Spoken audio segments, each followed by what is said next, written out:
તો ત્રણ ઉપાય છે. પહેલો તો મ બોલો તો એ આપણને વ્યસન છૂટી જાય. બીજું છે કે આપણે જાણીએ છીએ કિરીટભાઈએ પણ કીધું કે આડું એટલે કે અદરકમાં સલ્ફર સૌથી વધારે આવે.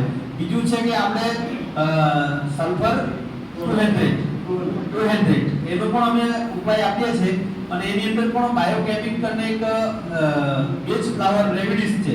એની અંદર મગજના જે આપણા સેલ્સ છે એને એક્ટિવ કરવા માટેની એ હોમિયોપેથિક દવા આવે છે. જેમ સલ્ફર 2 છે એવી રીતે એ ખાલી આપણે ડ્રોપ નાખી આપીએ ખાલી 2 લીટર પાણીમાં એનાથી પણ વ્યસન છૂટી જાય છે અને એ થોડું કોસ્ટલી થાય છે.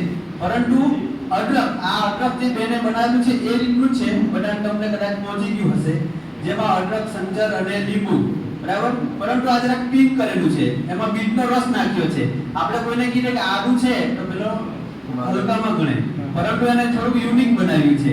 એટલે એક ટુકડો નાખે એટલે એનાથી પણ એને કેફ આવતી નથી. બીજું છે એક્યુપ્રેશરનું પોઈન્ટ છે ST36, એટલે કે આપણા જેમ આકાશ, અગ્નિ, વાયુ, જલ, પૃથ્વી 5 તત્વો છે એવી રીતે આપણા પાચન તંત્રને બેલેન્સ કરવા માટે જે સલ્ફરને ક્રિએટ કરે એના માટે અહીંયા બ્લેક ડોટ છે આ આંગળી ઉપર, બરાબર. અહીંયા બ્લેક ડોટ કરો એટલે માણસને કેફ આવતી નથી. અમે કેટલા એવા વ્યસની છે જેને આ ખાલી એક યલો મેગ્નેટ ઉપર બ્લેક કલર લગાવીએ એને વ્યસન થી કેફ આવતી નથી. જો એ 24 કલાક પણ એને નહીં આવે તો એટલા માટે અહીંયા બ્લેક ડોટ છે. ખાલી કાળો કલર લગાવવાનો, બરાબર. આ 3 ઉપાય છે, 4 ઉપાય છે જેના દ્વારા આપણે વ્યસન એને હેલ્પ કરી શકીએ, વ્યસન છૂટી શકે. જમણા આંગળીએ કે બંને હાથ.